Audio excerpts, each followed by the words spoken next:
with gin joints and... Too busy living. I watched sea beams. I'm going to make him an offer he can't refuse. Okay, before I get going on this review of Hollywood Stargirl, I have to apologize first. When I first saw Hollywood Stargirl right after it came out on June 3rd, I made a comment in the comment section of one of my reactions and said, it is a dreadful movie and it is boring. This is not a dreadful movie. That was unfair of me to say that. It is not even a bad movie. It's not a great movie. I say obviously, it's not a great movie. It's an okay movie. It's a good movie. It's a good enough movie. It's a sweet slice of life kind of movie. Has no major drama, no major tension. Has a little bit of drama and tension in it, but it's nothing to write grandma about. But it's got some moments in it. It's got several nice moments in it. I've teared up 2 or 3 times. I watched it again a little while ago, my second time. That's not the reason I'm taking back what I said about it being dreadful. I'd already made up my mind that it wasn't dreadful before I watched it a second time a little while ago. So here's the reason that I called it dreadful, because I've been trying to figure this out over the last couple of days. Why the hell did I say that it was that? And the reason is it was an emotional reaction by comparison. The first Stargirl had a lot of problems. A little bit schmaltzy, a little bit, cliches, school cliches. The sound wasn't of Stargirl on the field wasn't loud enough for the people in the stands to hear. Lots of little problems. The acting was off occasionally, not great occasionally. So it had its little things. But the one thing about the original Stargirl was that it was profound. It was about identity. Squelching identity, getting that identity back, abandoning your identity to become Susan. Do you still want to go with me later? To Tucson? Yeah. Yeah, of course I do. Susan. And then getting it back in one of the greatest moments in cinema, on stage. I don't know why I was giving that speech. I don't know why I do a lot of things lately. And Leo, is he going to get up on the stage and sing Just What I Needed in front of everybody and then put his dad tie back on and be Leo again?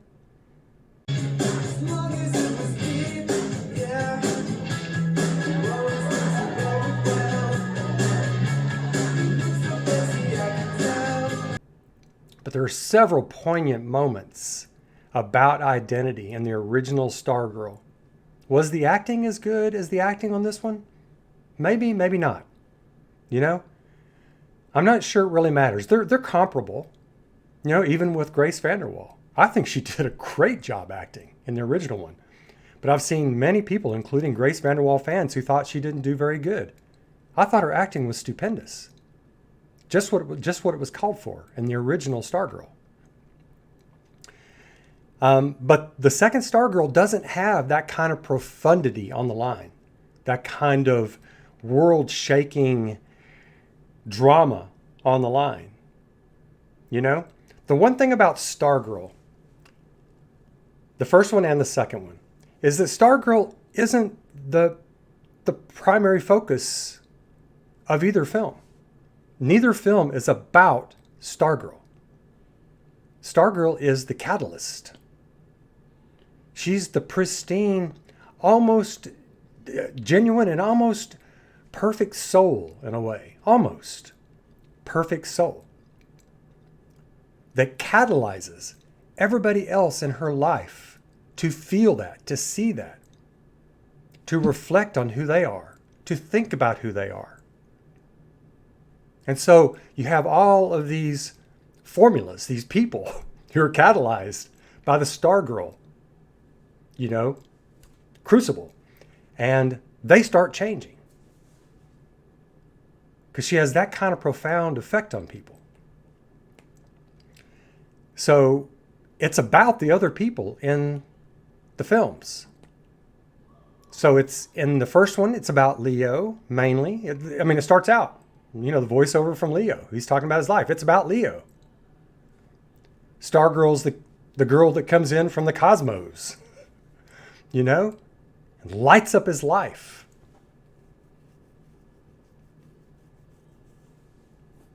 And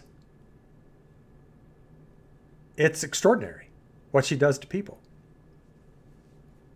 And the nice twist in the original is that Stargirl herself loses her way, and she's going to go ahead and become Susan. So in the original Stargirl, there are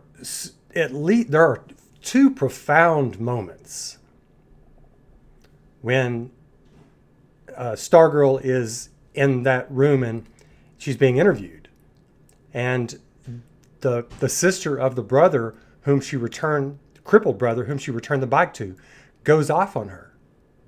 Did you even know why the bike was there? Yeah. Here we are.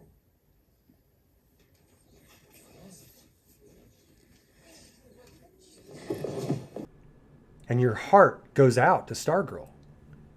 And the acting there, by the way, by Grace VanderWaal, I was a puddle of tears watching that. I don't want anybody telling me her acting wasn't great. I'm tempted to say I've never seen better. Maybe that's going too far. But it was deeply emotional. So that scene. And then you've got the identity scene with her on stage when she's during the speech contest. The next time that you see a flower sticking up out of the ground or in a vase, just remember that part of what makes it beautiful is how long it took to grow. Again, I'm a puddle of tears. The reason I'm a puddle of tears, and many of you were puddles of tears, was because of the whole identity crisis that's involved in that. And this movie, Hollywood Stargirl, doesn't have that. You've got changes in the 5 people who are around her. You got the curmudgeon Mitchell. You've got the jaded Roxanne. You've got Stargirl's mom, Anna. And then, of course, you've got Evan and Tyrell. So, but the first 3 of those do get changed by Stargirl. But the amount of change, it's not as profound a change as Leo and the girl there at the end of the first Stargirl who had berated Stargirl and was the sister of the brother. That look on her face.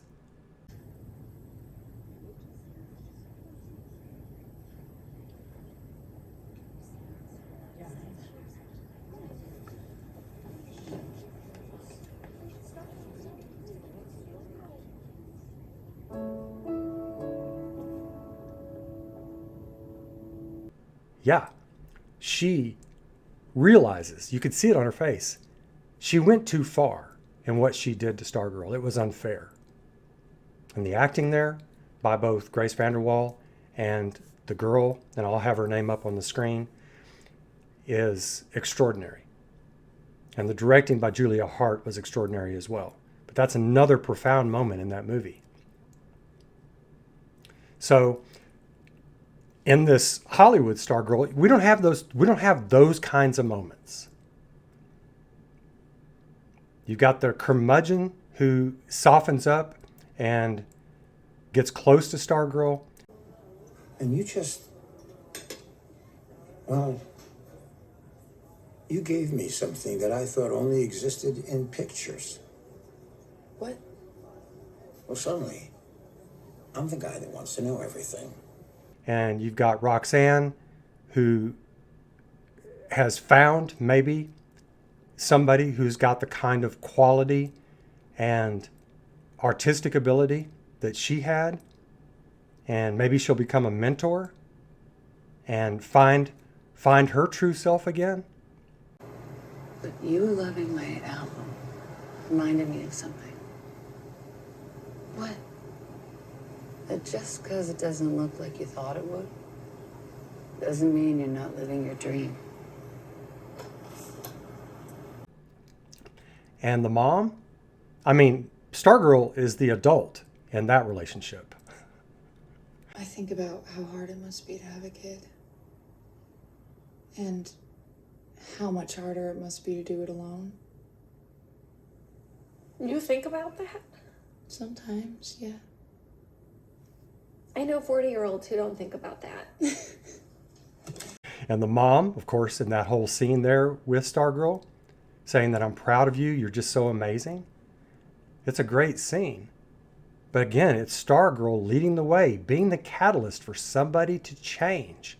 But the changes in this movie are not as profound, because there's not the extraordinary societal school pressure of insisting on you not being yourself. These people made choices. These older people made choices. So it's softened up a little bit. I love it. I love the fact that Mitchell does what he does. And I love the fact that Roxanne starts loving Stargirl and helps her and Evan and Tyrell produce that song. Those are great moments. But not as profound as in the first movie. So because Grace VanderWaal is in Hollywood Stargirl, I'm probably going to do a scene-by-scene analysis of the movie on my Patreon account. And you're looking at on the screen in front of you what that is, in case you want to go over there and help me out and become a subscriber.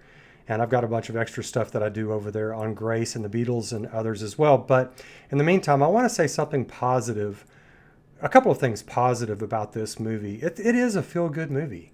At the end, you're smiling. You know, there's been a couple of teary episodes there, especially with Mitchell and Roxanne and Stargirl. And the acting overall is quite good. I loved Grace VanderWaal in this.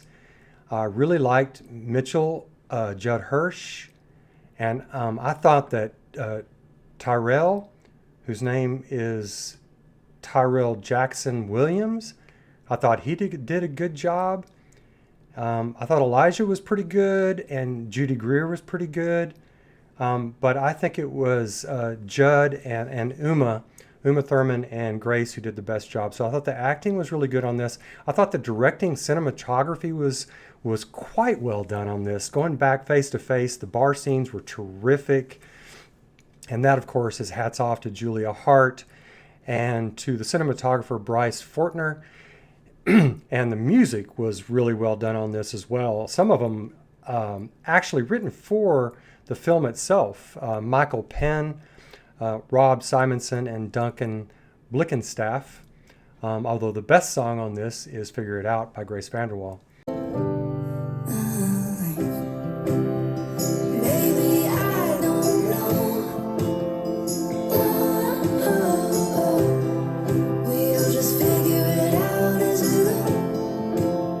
So, which I've come to absolutely love, and I might get into that here in a little bit. Okay, so those were nice things, but the two big problems on this movie revolving around drama and tension are, first, the romantic relationship. I like to kiss you, for real.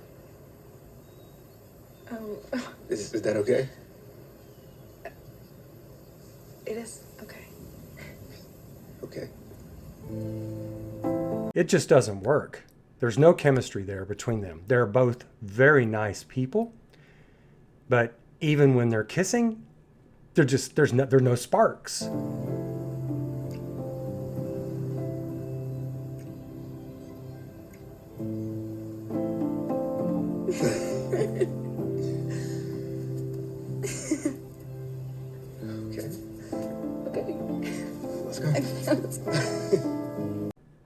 Like, for instance, the high school TV series Veronica Mars, between Veronica and Logan.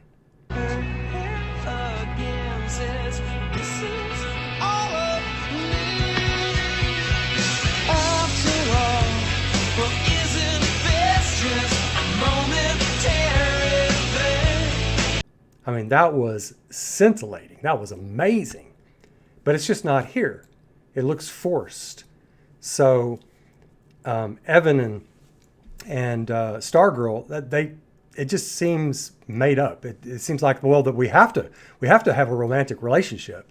But personally, who I wanted Stargirl to get with was Tyrell.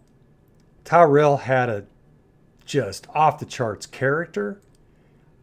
He was the producer director, and he had that sort of a mature feel about him that Grace Stargirl has. This was a problem I had with the original Stargirl. Leo he was a great kid, but he just didn't measure up to Stargirl. She was so much more mature. And the same thing here.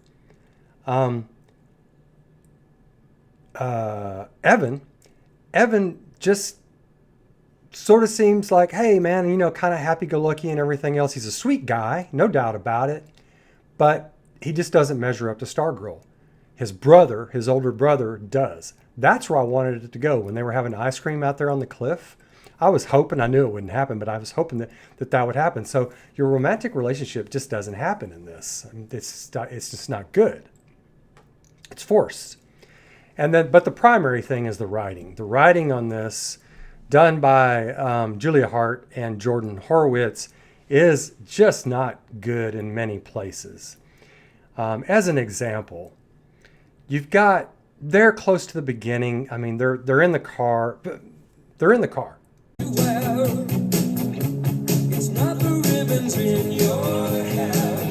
And it's pretty boring in the car. Okay. Grace sort of has ennui, we're having to move again, everything else. She doesn't seem very happy. Contrast this with the first Stargirl, where Leo is in the band and he sees this mysterious figure out on a ledge.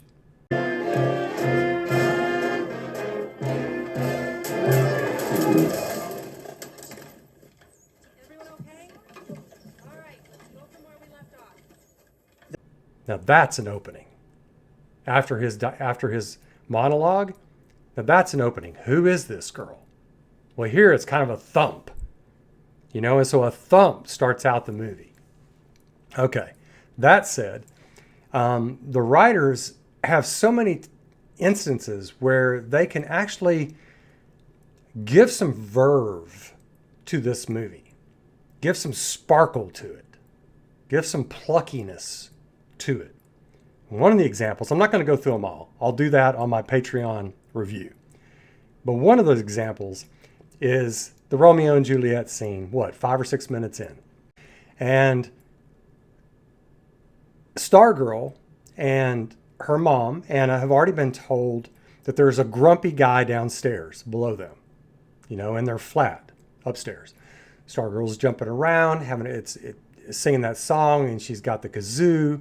It's great. My favorite parts of this movie involve Grace VanderWaal and the music. I'll get to that here in a minute. So she's dancing around. It's so much fun. She's so much fun to watch, having fun, and it's good music. And then the pebbles on the window, and then she opens up the window. You're good. I said I like the way you sing. Oh, thank you. Thank you. Thank you. Oh, well, I'm Evan. I'm Stargirl. Cool name. Thank you. I live over there. Oh, so you're the youngest one. What? Your mom, she said What's something. going on out here? Okay, here's a chance for the writers to do something different. But instead, we get boring dialogue. Who are you? Who are you? Just stuff like this. Instead of Grace having, as the French say, savoir-faire. I know how to handle situations. I'm good in a social environment, which she shows throughout this movie. So why not have her have a little bit of fun? Seriously. And I'm not trying to rewrite the movie. I'm just trying to show how they could have made this more interesting. Grace opens up the window and says, it's kind of late, isn't it, Romeo? Acknowledging the conceit of the scene. Because it's a conceitful scene. You know? And he looks up and says, whatever. You know, he's like, Juliet, I love the way you sing. You know, have some fun with that scene. And then while they're doing this, a couple of more good lines, their curmudgeon Mitchell comes out the front door. Oh, I'm sorry, Mr. Mitchell. Sorry. Well, just text her. I don't have her number. I don't have a phone. What do you think this is, a movie? Oh, she's our new neighbor. Yeah, I gather. Since he's in the apartment just above my head. Hi. I'm Stargirl. Yeah, of course you are. Just keep it down. That's all I'm asking, all right? It's not a lot to do, all right? The problem, this was set up because they were told, Grace and her mom were told about the curmudgeon. So now, because the camera's back, we're looking at the front door. We know he's coming out. So he comes out. So it ruins our anticipation. It takes the edge off of what he's going to say. If we had never been told about him, they're talking. It's a clever exchange. There's some sparks flying. All of a sudden, somebody interferes, and we're like, "Who the hell is that?" And and give him some better lines. Also, make him a really hardcore curmudgeon. That's another problem I have with the movie, is that Mitchell isn't crusty enough. But have him say some crusty things, maybe even a couple of mean things, you know? And he goes back inside. And Stargirl looks down at Romeo, at Evan, and says, "Who is that?" And he goes, "That's Mitchell. He's a fun guy." You know, something, whatever. Give some energy to the scene. Give some electricity to the scene. It's the way it's written, it's so boring. You know, and then she comes down, she meets Evan. You're not really impressed with Evan's sort of character in anything. I mean, he's kind of, to my perspective, he's kind of a boring guy.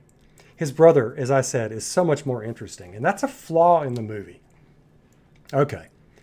But getting to the music,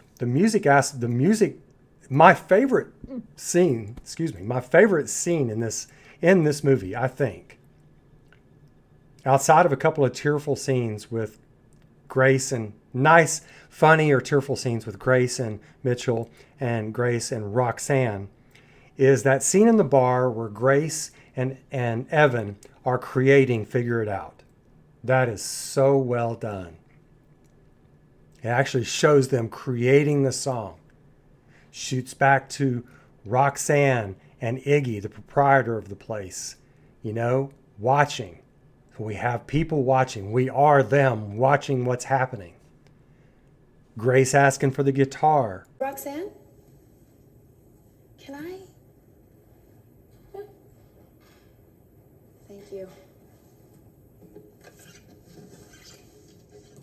Can you play that chord, like the new one? Oh, yeah. Roxanne says, okay. Grace gets on the guitar, says, you know that note? You know, and the way that whole thing plays out is so organic and so nicely done. Wow. Just wow. And then can we go back to that one melody that we had? Oh, yeah, I know what you're talking about. I know what you're talking about.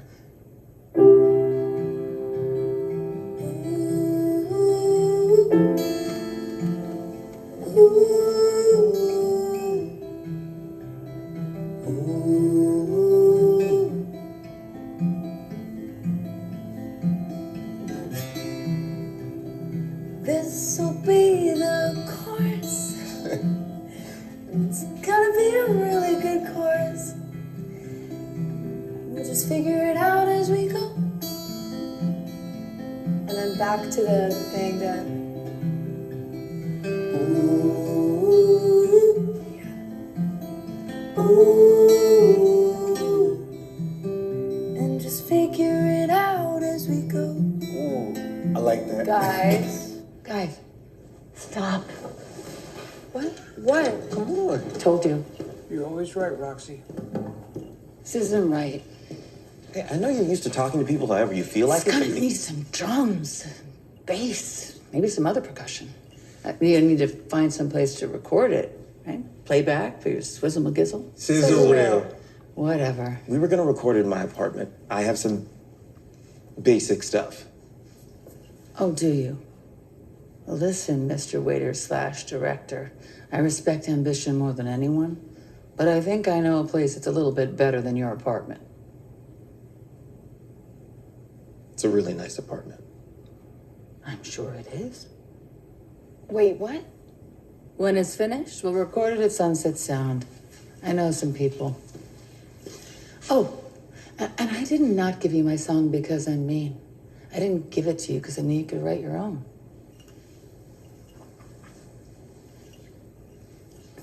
Back to work.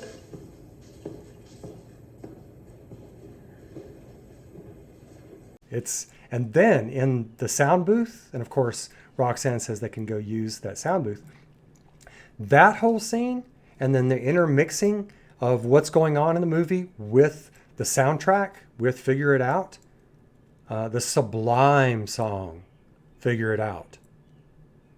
Yeah, I'm ready to say that about that song now. That is simply how Grace VanderWaal does this. I have no idea. How does she do that? And I'd like to know how much the production, how much of the music production was done by her on that, because it was, it wasn't Ito. God, I should know who it was that helped out with that. I'll put it up on the screen.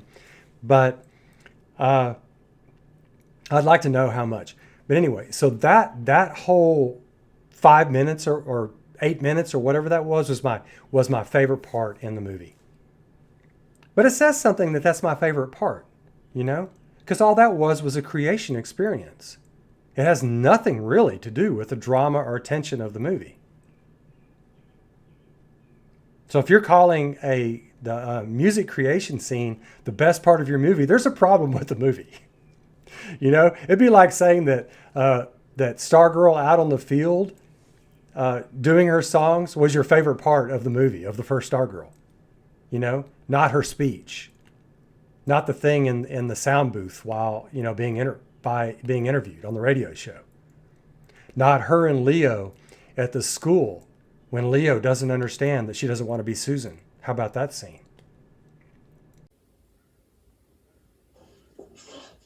Susan, Were you even listening? to what? My speech. Of course. That was Stargirl. So many scenes. But in Hollywood Stargirl, it's the highlight. Because the movie itself is a little bit languid. It's a little bit sort of meandering, slice of life, as I said earlier, and going somewhere. You know, it's going into the making of the movie, which, frankly, we don't really know too much about what it's about. You know, Evan gives that little description there, and we kind of sort of know, but it would be good to have a little bit more meat there as well. But there's a bunch of other little things with it that I sort of had a problem with, but the main thing is the storyline. The storyline is not convulsive, you know? There's not a bunch at stake. Like in the first Stargirl, after she gives that speech, they're driving back in the car. They get back to the school. Her trophies in the glass case at the end of the hallway. All the students get out of class. They don't care. They walk away.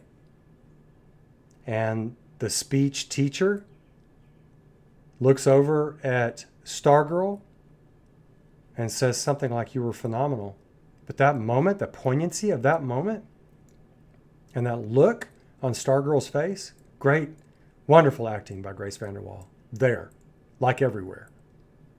And she knows. She made the right decision on the stage. You got to be you. You can't be anybody else just because somebody else wants you to be. People aren't happy because they win. They win because they're happy.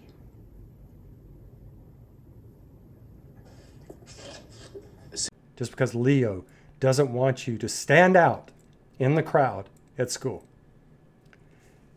But this one, Hollywood Stargirl, doesn't have that, but it's a pleasant movie. So I do definitely, wholeheartedly take back my dreadful comment on the movie. I'm sorry. I shouldn't have said that. It's a pleasant movie. There are other things I'd like to say about it, but I won't say it. I'll save it for the Patreon account because I think I get across enough with this. I do want to say that Uma and Judd Hirsch, again, really stood out to me. Their characters really stood out to me. But it was the storyline that just sort of lacked on this. I didn't really care also that much about the movie. I mean, even as that Hollywood person said, the thing that she talked about was the song. And the song was created by Stargirl, Grace Vanderwall. So, you know, what value is the script? Evan's script. I mean, it's almost sort of a sideshow in a way because she wanted Stargirl to do another song for the movie, you know? So there's not enough meat there on the script. All right. So I think I've said enough about this. I'll talk more about it on the Patreon thing. So y'all let me know what you think, what you thought about Hollywood Stargirl, and I'll really look forward to those comments. In the meantime, take care of yourselves. Bye now.